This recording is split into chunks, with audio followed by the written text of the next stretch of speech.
اچھا علی بھائی، روزے کے دوران میاں بیوی کا جو تعلق ہے اسے ظاہر ہے روزہ ٹوٹ جاتا ہے، کس حد تک کہاں تک گنجائش ہے اس میں؟ کہاں سے ٹوٹ جاتا ہے، کہاں سے نہیں ٹوٹتا؟ دیکھیں بخاری مسلم میں حدیث ہے کہ نبی علیہ السلام اپنی بیویوں کو گلے بھی لگا لیتے تھے روزے کی حالت میں اور بوسہ بھی لیا کرتے تھے، لیکن ساتھ ام عائشہ نے فرمایا کہ تم میں کون نبی علیہ السلام کی طرح اپنے اوپر طاقت رکھتا ہوگا کہ وہ ایک ایکسٹریم لیمٹ کو کراس نہ کرے. یہ نبی علیہ السلام کی خصوصیت تھی. بے شک.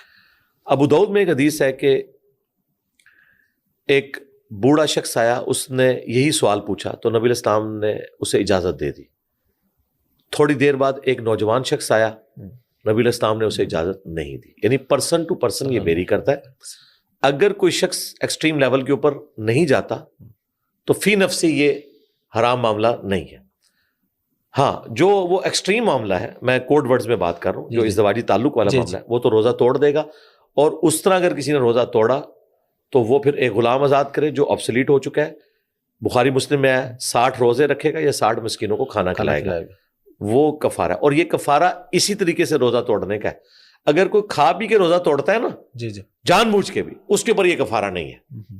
حنفی بتاتے ہیں، لیکن امام بخاری نے رد کر کے نا اس حدیث کے اوپر ہیڈنگ بنائی ہے کہ اگر کوئی میاں بیوی کے تعلق سے روزہ توڑے تو اس کا کفارہ کیا ہے. اور یہ عقل بھی مانتی ہے کہ اس طریقے سے روزہ توڑنا اور ایک بندہ کھا پی کے روزہ توڑتا ہے، دونوں کا کفارہ ایک جیسا نہیں ہونا چاہیے. یہ تو بہت ایکسٹریم چیز ہے، اس کو تو اوائڈ کیا جا سکتا تھا. جو کھا پی کے توڑتا ہے وہ صدقہ اور خیرات کرے گا اور ایک روزہ اس کے بدلے میں رکھ لے گا. وہ بھی اگر اس نے جان بوجھ کے ایسا کیا، اور اگر مجبوراً کیا ہے تو پھر شرعی عذر ہے تو وہ ٹھیک ہے. تو میاں بیوی باقی اپنے معاملات چلا سکتے ہیں، صرف اس ایکسٹریم کے اوپر نہیں جائیں گے. ٹھیک ہے. کیونکہ روزوں کی بات ہو رہی ہے، سحری کے ٹائم اب یہ مسئلہ بڑا عجیب ہے. کچھ لوگ کہتے ہیں جی اذان کے دوران بھی آپ کھا سکتے ہیں، کچھ جگہ پہ یعنی اذان شروع تو آپ نہیں کھا سکتے. اصل مسئلہ کیا ہے اس میں؟ دیکھیں اہل حدیث نے بھی غلو کیا ہے اور حنفی حضرات نے بھی. یہ ایک حدیث تھی ابو داؤد میں، اور اس کے اوپر امام ابو داؤد نے یہی باب باندھا ہے کہ اذان کے دوران کھانا پینا کس شخص کے لیے. اس میں یہ ہے کہ نبی علیہ السلام نے فرمایا کہ اگر کوئی شخص سحری کر رہا تھا اور اسی دوران اذان شروع ہوگی تو جلدی جلدی اس برتن میں سے حاجت پوری کر لے، کیونکہ ٹرانزیشن پیریڈ ہے، طلوع فجر ہو رہی ہے ابھی. وہ بینیفٹ آف ڈاؤٹ تھوڑے منٹوں کا دے دیا گیا. اور اذان کا ذکر اس لیے ہوا کہ اس زمانے میں الارم نہیں ہوتے تھے، گھڑیاں نہیں ہوتی تھی، اذان اناؤنسمنٹ ہوتی تھی ختم سحری. بالکل. اچھا، لیکن کس کو کہا؟ جو پہلے سے کر رہا تھا وہ حاجت پوری کر لے.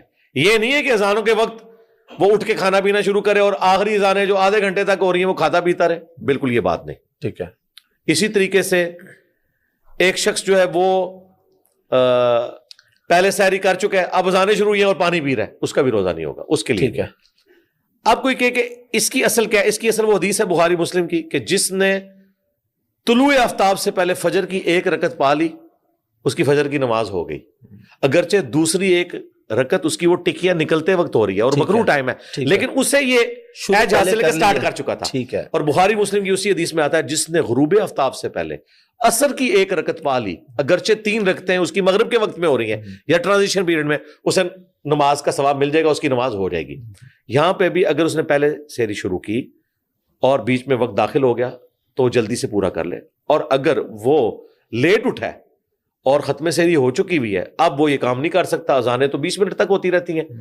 آج کل اذانیں ختم سحری کی اناؤنسمنٹ کے لیے نہیں ہوتی ہیں، فجر کے لیے ہوتی ہیں. جی جی. لہٰذا اذان ہو یا نہ ہو، اگر گھڑی بتا رہی ہے اور سٹینڈرڈ ٹائم ہے، کئی تو مساجد کی گھڑیاں بھی سٹینڈرڈ ٹائم نہیں ہے، آپ کیسے ریلائی کر سکتے ہیں؟ ایپلیکیشن آپ کو بتا رہی ہے کہ آج ختم سحری جہلم میں 4:40 ہے.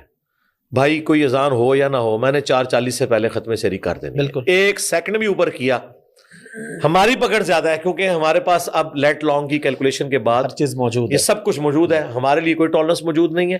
ہاں ایک ایج حاصل ہے کہ کوئی شخص 4:40 تھا، اس نے 35 پہ سحری شروع کی، 1-2 منٹ اوپر ہو جاتا ہے، اسی کی کنٹینیوشن میں تو جواز نہیں کر سکتا. میں تو یہ نہیں کرتا. میں نے جب سے ہوش سنبھالا ہے میری زندگی میں کوئی ایک روزہ بھی ایسا نہیں جو میں نے کبھی 5 منٹ پہلے بند نہ کر دیا ہو، اور میں کھولتا بھی احتیاط رکھ کے.